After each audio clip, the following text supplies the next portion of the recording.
एक बार आपका फिर से बहुत बहुत स्वागत है आपके अपने चैनल ज्ञानी बाबा 875 में। मैं दुर्गेश सर आप लोगों के लिए लेकर आ गया हूं वृत्त से संबंधित क्षेत्रफल ऑब्जेक्टिव क्वेश्चंस ना। तो ऑब्जेक्टिव प्रश्न को यहाँ पर हम लोग देखेंगे। इससे पहले भी एक वीडियो वृत्त से संबंधित क्षेत्रफल का हम अपलोड कर चुके हैं, तो अगर अभी तक उसको आप नहीं देखे हैं तो डिस्क्रिप्शन में उसका लिंक दिया हुआ है, आप जाकर देख सकते हैं। आइए देखते हैं प्रश्न नंबर। देखिए जैसा कि 1 से लेके हम 13 प्रश्न तक करवा चुके हैं, इसमें देखिए आगे 14 नंबर प्रश्न क्या है। यदि एक वृत्त की परिमाप और क्षेत्रफल संख्यात्मक रूप से बराबर है तो उस वृत्त की त्रिज्या क्या है। कहने का मतलब क्या हुआ, देखिए परिमाप का मतलब क्या होता है। परिमाप अगर हम कहें वृत्त की परिमाप कहें या वृत्त की परिधि कहे, ठीक है, वृत्त की परिधि कहे या परिमिति कहे, तीनों बात सेम ही है, ठीक है। तो ये तीनों बात सेम है। तो कह रहा है क्या कि वृत्त की परिधि और क्षेत्रफल संख्यात्मक रूप से बराबर है, मतलब संख्या में दोनों बराबर है। कहने का मतलब हो गया अगर वृत्त का क्षेत्रफल क्या है पाई आर स्क्वायर, अब बराबर क्या लिखेंगे 2 पाई आर, ठीक है। तो बराबर है तो उस वृत्त की त्रिज्या हमसे पूछा गया है, ठीक है। तो देखिए यहाँ पाई से पाई को काट सकते हैं, आर स्क्वायर से एक आर कट जाएगा तो आर बराबर क्या बच गया 2। तो हमारा आंसर जो हो जाएगा 2 मात्रक यानी ऑप्शन ए हो जाएगा हमारा सही आंसर। तो हमारा क्या ए आंसर जो होगा वो सही होगा। बढ़ते हैं अगले प्रश्न की ओर। प्रश्न संख्या 15। दो वृत्त के क्षेत्रफलों का अनुपात एक्स स्क्वायर अनुपात वाई स्क्वायर है तो उनकी त्रिज्याएं निम्नांकित में कौन से अनुपात में होगी। कहने का मतलब है कि दो वृत्त के क्षेत्रफल का अनुपात है ना। जैसे कि मान लेते हैं कि एक बड़ा वृत्त है ना, पाई आर स्क्वायर बटे लिख लेते हैं, अनुपात है तो इसको बटा में लिखेंगे ना। ऊपर क्या हो गया एक्स स्क्वायर दिया हुआ है बाई वाई स्क्वायर, ठीक है। तो यहाँ देखिए पाई से पाई कट गया, ठीक है। यहाँ क्या है आर स्क्वायर बटा क्या हो जाएगा आर स्क्वायर बराबर आया x square by y square. अगर इधर से हम स्क्वायर हटाते हैं तो r by r root under क्या हो जाएगा एक्स बटा एक्स स्क्वायर बटे वाई स्क्वायर। कहने का मतलब क्या हुआ एक्स स्क्वायर का जो वर्गमूल निकालेंगे तो एक्स आएगा, बटा में क्या आ जाएगा वाई स्क्वायर का वाई। तो हमारा जो एक्स अनुपात वाई होगा वो हमारा सही आंसर होगा। तो देखिए ऑप्शन किस में है, तो ऑप्शन डी में दिया गया हुआ है क्या एक्स अनुपात वाई। तो हमारा आंसर जो है वो हो जाएगा एक्स अनुपात वाई। बढ़ते हैं अगले प्रश्न की ओर। उससे पहले यदि आपको यह वीडियो पसंद आया हो तो इस चैनल पर आपको प्रत्येक दिन आपको हर एक विषय के ऑब्जेक्टिव प्रश्न सब्जेक्टिव प्रश्न जो भी 2024 बोर्ड एग्जाम के लिए महत्वपूर्ण प्रश्न है वो सभी सवाल आपको मिलेंगे। तो आप इस चैनल को जरूर सब्सक्राइब कर लीजिएगा। वीडियो पसंद आता हो तो जरूर एक लाइक कर दीजिएगा, ठीक है। बढ़ते हैं अगले प्रश्न की ओर। प्रश्न संख्या 16। यदि किसी वृत्त की त्रिज्या k गुनी कर दी जाए तो पुराने और नए वृत्त के क्षेत्रफल का अनुपात निम्नलिखित में कौन सा होगा। कहने का मतलब है कि किसी वृत्त की त्रिज्या k गुनी कर दिया जाए। मान लेते हैं कि अगर वृत्त का त्रिज्या पहले है r, ठीक, और k गुनी करने पर क्या हो जाएगा r के, ठीक है। तो हमसे नए वृत्त के क्षेत्रफल के पुराने, पहले देखिए पुराने और नए, तो पहले पुराना था r अब क्या हो गया नया r के, ठीक है। मान लिए r के, तो पुराने वृत्त के क्षेत्रफल और नए वृत्त के क्षेत्रफल का अनुपात में पूछ रहा है तो लिखेंगे पहले पुराना वृत्त का लिख लेते हैं पाई आर स्क्वायर बटे नया वृत्त का लिख लेते हैं पाई आर बड़ा आर स्क्वायर, ठीक है। अच्छा यहाँ से इसमें तो आर का मान सिर्फ आर ही है तो ये आर स्क्वायर हो गया, ठीक है। इसको कर लेते हैं दोनों एक ही ले लेते हैं, ठीक है। अच्छा तो ये लिख लिए नया का आर के जगह पर क्या है आर के है तो पाई इंटू लिख लेंगे आर के का स्क्वायर। अच्छा देखिए यहाँ से हम लोग पाई आर स्क्वायर को ऐसे ही रहने देंगे और आर के का होल स्क्वायर करेंगे तो ये क्या हो जाएगा पाई आर स्क्वायर के स्क्वायर। देखिए पाई से पाई कट गया, आर स्क्वायर से आर स्क्वायर कट गया तो एक बट्टा क्या बचा के स्क्वायर। के स्क्वायर कहने का मतलब एक अनुपात के स्क्वायर, एक अनुपात क्या हो गया के स्क्वायर। बढ़ते हैं अगले प्रश्न की ओर। तो देखिए इसका ऑप्शन जो है कौन हो जाएगा सी, ऑप्शन सी हो जाएगा 17 नंबर प्रश्न का। वो 16 नंबर है ना, 16 ही 16, ठीक है सी। बढ़ते हैं अगले प्रश्न की ओर। 64 पाई सेमी स्क्वायर वाले वृत्त का व्यास है। यदि किसी जो 64 पाई सेमी स्क्वायर क्षेत्रफल वाले वृत्त का व्यास हमसे पूछा गया है, तो देखिए क्षेत्रफल कितना दिया हुआ है 64 पाई सेमी स्क्वायर, तो क्षेत्रफल क्या होता है पाई आर स्क्वायर। वृत्त का क्षेत्रफल क्या होता है पाई आर स्क्वायर। तो पाई आर स्क्वायर बराबर दिया हुआ है क्या 64 पाई। यहाँ पाई से पाई को काट लेंगे तो आर स्क्वायर बराबर क्या है 64। तो यहाँ से आर बराबर जब करेंगे तो 64 का वर्गमूल आ जाएगा 8।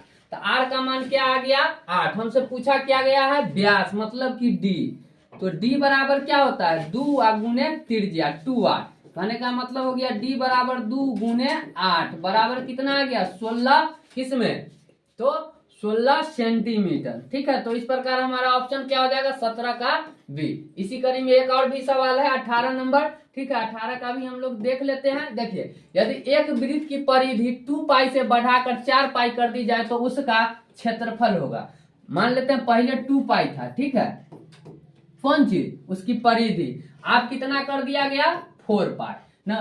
तो इसका क्षेत्रफल पूछ रहा है कि जब 2 पाई था तो अब क्या हो गया। तो देखिए अगर हम परिधि लेते हैं तो 2 पाई आर है। ठीक है, तो 2 पाई आर बराबर पहले क्या दिया हुआ है पाई, यही ना दिया हुआ है कि परिधि ना दिया हुआ है 2 पाई, पहले दिया हुआ है 2 पाई।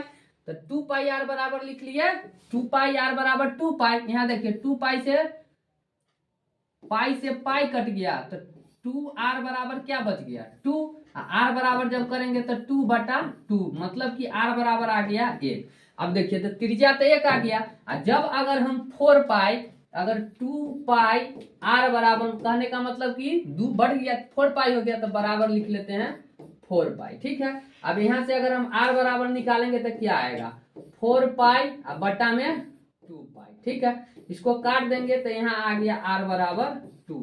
तो हमसे पूछा क्या गया है तो उसका क्षेत्रफल होगा, मतलब कै गुना होगा। तो आप क्षेत्रफल निकाल लेते हैं। देखिए जब त्रिज्या 1 है तो इसका क्षेत्रफल क्या हो जाएगा तो पाई आर स्क्वायर, यानी कि पाई गुने 1 कर लेते हैं तब सीधे पाई आ गया। इधर देखिए यही बात कर लेंगे पाई आर स्क्वायर मतलब कि पाई का मान पाई रहने देते, आर का मान 2 है तो 2 का स्क्वायर, तो ये आ गया 4 पाई।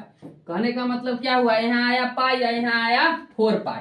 तो जब हम 2 पाई था तो कितना आया पाई, और जब 4 पाई लिए तो इसका जब क्षेत्रफल निकाले तो 4 पाई आ गया। ठीक है, तो इससे कितना गुना है तो 4 गुना। तो इसका आंसर कौन हो जाएगा डी हो जाएगा 4 गुना। तो 18 का क्या हो जाएगा आपका आंसर डी हो जाएगा 4 गुना। आइए बढ़ते हैं अगले प्रश्न की ओर। आपको समझ में आ गया होगा अच्छे से। यदि समझ में नहीं आता हो तो आप जरूर हमें कमेंट कर दीजिएगा जो सर समझ में नहीं आ रहा है, और भी हम अच्छे से आपको समझाएंगे। लेकिन आप यदि वीडियो आपको पसंद आ रहा है आपके एग्जाम में जरूर पूछा जाएगा। देखिए ये जो सवाल है पूछा भी गया हुआ है कब 2020 के एनुअल फर्स्ट सिटिंग में। ठीक है, बढ़ते हैं अगले प्रश्न की ओर। 19 एक वृत्त का व्यास 14 सेमी है, इसकी परिधि नांकित में कौन सी होगी। मतलब क्या एक वृत्त का व्यास जो है यानी कि डी बराबर जो है वो 14 सेमी है। ठीक है, इसकी परिधि निकालना है तो पहले तो परिधि का फॉर्मूला क्या होता है 2 पाई आर, तो हम लोग आर निकालेंगे। तो आर बराबर क्या होता है फॉर्मूला d/2 मतलब कि व्यास बटा 2। तो यहाँ से आर बराबर लिख सकते हैं 14 अब बटा में कितना 2, तो आर बराबर क्या निकल के आ गया 7। ठीक है, अब हम लोगों को परिधि निकालना है। ठीक, तो देखिए वृत्त का परिधि क्या होता है, वृत्त की परिधि क्या होती है 2 पाई आर। वृत्त की परिधि 2 पाई आर। तो यहाँ से देखेंगे 2 गुने पाई का मान लिख लेते हैं 22/7 गुने आर का मान क्या है, आर का मान है 7। 7 से 7 कट गया, क्या बचा 2 गुने 22 यानी क्या आ जाएगा 44 सेंटीमीटर। ठीक है, कौन ऑप्शन में दिया हुआ है ऑप्शन डी। इस प्रकार से 19 का जो ऑप्शन हो जाएगा कौन सा डी होगा सही आंसर। अब बढ़ते हैं अगले प्रश्न की ओर। 20 नंबर में दो वृत्त की परिधियां 2:3 के अनुपात में है तो उनकी त्रिज्याओं का अनुपात निम्नांकित में होगा ना।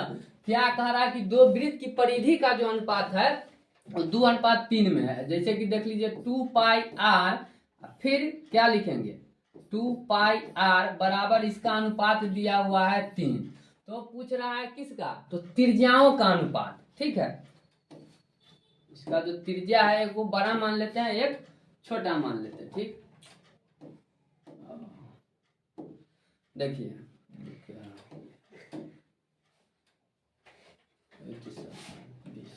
यहाँ आइए, एक क्या ले लेते हैं, इसका जो त्रिज्या है एक बड़ा आर ले लेते हैं और एक छोटा ले लेते हैं, ठीक है। यहाँ 2 से अगर 2 कट गया तो आर बाई आर बचा, मतलब कि ये भी 2/3। तो जब अनुपात करेंगे तो आर अनुपात आर बराबर क्या आएगा, 2:3। तो इसके त्रिज्या के बीच भी वही अनुपात आएगा जो परिधिया के बीच है। इस प्रकार हमारा ऑप्शन क्या हो जाएगा सही, बी। 20 का जो 21 नंबर का क्या हो जाएगा आपका, जो बी ऑप्शन हो जाएगा। आइए बढ़ते हैं अगले प्रश्न की ओर। त्रिज्या आर वाले वृत्त के उस त्रिज्या खंड का क्षेत्रफल जिसका कोण P डिग्री या निम्नलिखित में है ना, मतलब कि त्रिज्या खंड का क्षेत्रफल। तो त्रिज्या खंड का क्षेत्रफल क्या होता है, त्रिज्या खंड का क्षेत्रफल आप बता सकते हैं, यहाँ है P गुने 2πr बट्टे 180 डिग्री। बी में क्या है, P गुने πr² बट्टा 180 डिग्री। यहाँ है P गुने 2πr बट्टे 360 डिग्री। और ऑप्शन डी में क्या दिया हुआ है, P गुने 2πr² बट्टे 720 डिग्री। तो देखिए हमारा डी ही सही आंसर हो जाएगा। 2π और क्या दिया हुआ r² बट्टा में है 720। 2 से जब इसको काट देंगे तो ये कितना बच जाएगा, 360, ठीक है। तो ये क्या होगा, P बाई 360 आ जाएगा पाई r² P बटे 360 डिग्री। इस प्रकार से हमारा ऑप्शन डी जो होगा वो सही आंसर हो जाएगा। आइए बढ़ते हैं अगले प्रश्न की ओर। अगला प्रश्न क्या है, यदि एक वृत्त का क्षेत्रफल 154 सेंटीमीटर स्क्वायर है तो इसके व्यास का मान होगा। पूछ रहा है हमसे कि एक वृत्त का क्षेत्रफल जो है ना कितना है, 154 सेंटीमीटर है। तो देखिए वृत्त का पहले क्षेत्रफल क्या होता है जान लेते हैं। वृत्त का क्षेत्रफल बराबर क्या होता है, πr², ठीक है। तो यहाँ से हम πr² बराबर, यह भी तो वृत्त का क्षेत्रफल न दिया हुआ है, तो वृत्त के क्षेत्रफल बराबर लिख लेते हैं वृत्त का क्षेत्रफल, ठीक है। पाई का मान हम लोग जानते हैं कितना लगाएंगे, 22/7 गुने r² बराबर है 154, ठीक है। आइए जब यहाँ इसको हम लिख सकते हैं 22 गुने r² बराबर 154 और गुने में यहाँ से ही क्रॉस 7, r² बराबर क्या लिख सकते हैं, तो 154 गुने 7 और बटा में 22। जब हम 22 का पहाड़ा 7 बार पढ़ेंगे तो 7 से कट जाएगा, 22 से कितना होता है 154, यानी कि r² बराबर हमारा आ गया 7 गुने 7। तो r बराबर क्या आ जाएगा, तो जब r बराबर करेंगे तो इसको लिख सकते हैं 7 गुने 7, मतलब कि r बराबर हमारा 7 सेंटीमीटर। तो हमसे क्या पूछा गया, व्यास पूछा गया, ठीक है। ये तो हमारा त्रिज्या निकल गया, तो व्यास बराबर क्या होता है 2 गुने r, 2 गुने क्या होता है r, यानी d बराबर हो जाएगा 2 और गुने 7, यानी d बराबर आ गया आपका 14 सेंटीमीटर। इसलिए आपका जो आंसर हो जाएगा ऑप्शन ए हो जाएगा सही आंसर। देखिए सवाल को गौर से देखिएगा, ऐसा नहीं कि हमसे पूछा गया व्यास और निकाल लिए त्रिज्या तो खुशी होकर मार दीजिएगा 7 ऑप्शन में सी भी दिया हुआ है ना, लेकिन इसका होगा कितना 14 सेंटीमीटर, क्योंकि हमसे व्यास पूछा है न कि त्रिज्या पूछा गया है, ठीक है।